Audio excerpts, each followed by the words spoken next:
Dans la classe politique, on va t'expliquer que l'assimilation est un passage obligé. L'assimilation, c'est quoi? C'est la négation de ce que je suis? Non, je suis désolé, je m'appelle Karim Zeribi. Jamais je renierai ce que je suis. Et je suis français pourtant, à part entière. Et j'aime la France. Et j'adhère aux valeurs de la République. Et je respecte les principes de laïcité. Mais tu ne me demanderas pas de m'assimiler. Tu ne me demanderas pas de me désintégrer. Parce que j'ai une histoire, parce que j'ai une famille, parce que j'ai des parents, des grands-parents, j'ai une culture dont je suis fier. N'en déplaise à certains. Je suis fier d'être français, je suis fier d'être d'origine algérienne. Comme on peut être fier d'être français et fier d'être d'origine italienne, portugaise, polonaise.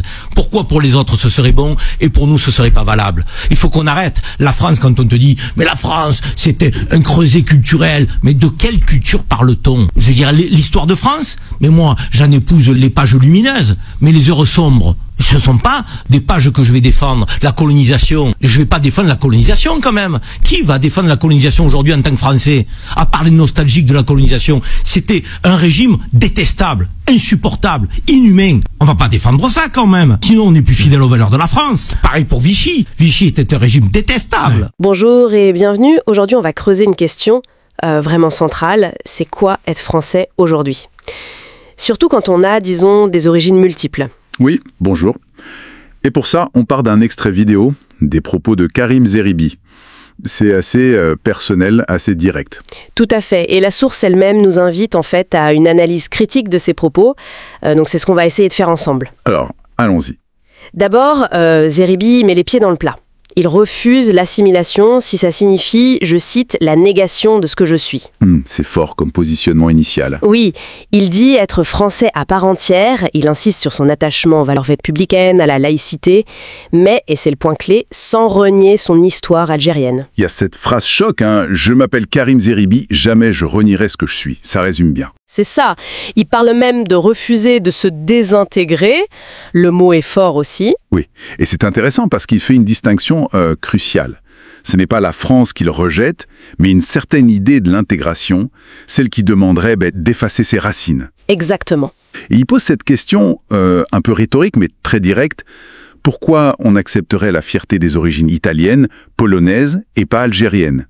Il dit pourquoi pour les autres ce serait bon et pour nous ce serait pas valable. C'est une interpellation claire sur un possible double standard en fait. Oui, tout à fait. Il met le doigt sur quelque chose de sensible dans la société française. Comment on perçoit, comment on accepte les différents héritages. Et ça se prolonge dans sa vision de l'histoire de France, qui est nuancée aussi. Il dit qu'il prend les pages lumineuses. Mais pas les heures sombres, c'est ça. Blondin, il refuse de défendre la colonisation, qu'il qualifie de régime détestable, insupportable, inhumain, ou Vichy. Pour lui, ce serait contraire aux valeurs françaises elles-mêmes. Ce qui est une position assez logique dans son raisonnement.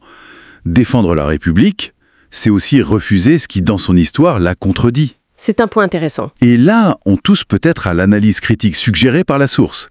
Ce que dit Zeribi, ça dessine une forme d'attachement à la France qui est exigeante. Exigeante, c'est-à-dire ? Ça implique de regarder toute l'histoire en face. Pas de tri sélectif, pas d'amnésie confortable. Il faut accepter la complexité, y compris les parts d'ombre. D'accord. Et quand il dit « je suis fier d'être français et fier d'être d'origine algérienne », c'est pas juste une phrase. C'est la proposition d'une identité où les deux aspects coexistent, s'enrichissent mutuellement. Sans qu'il y ait besoin de choisir ou de hiérarchiser, hein. C'est l'idée, oui. Il suggère que cette complexité, c'est une richesse pour la France, pas un problème.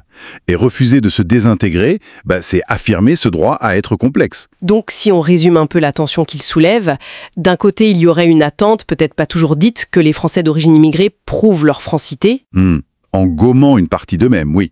Et de l'autre, lui qui affirme non, on peut être les deux, pleinement, sans contradiction. C'est ça le nœud du problème ? Je pense oui.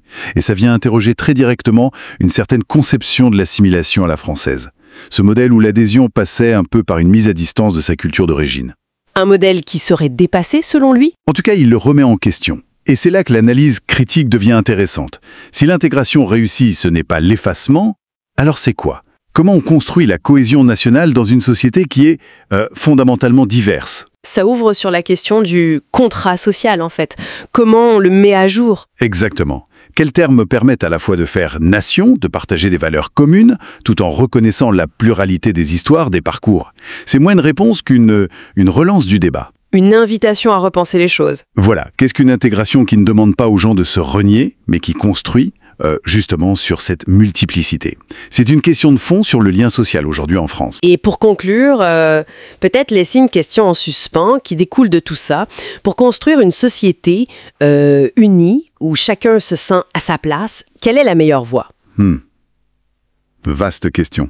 Oui, est-ce que c'est une vision de l'identité qui vise une forme d'uniformité, ou au contraire, une approche qui assume, qui valorise même, cette mosaïque d'héritage qui compose le pays? Comment penser le « nous » commun sans écraser la complexité de chaque histoire individuelle? C'est la question, en effet. Et elle reste ouverte?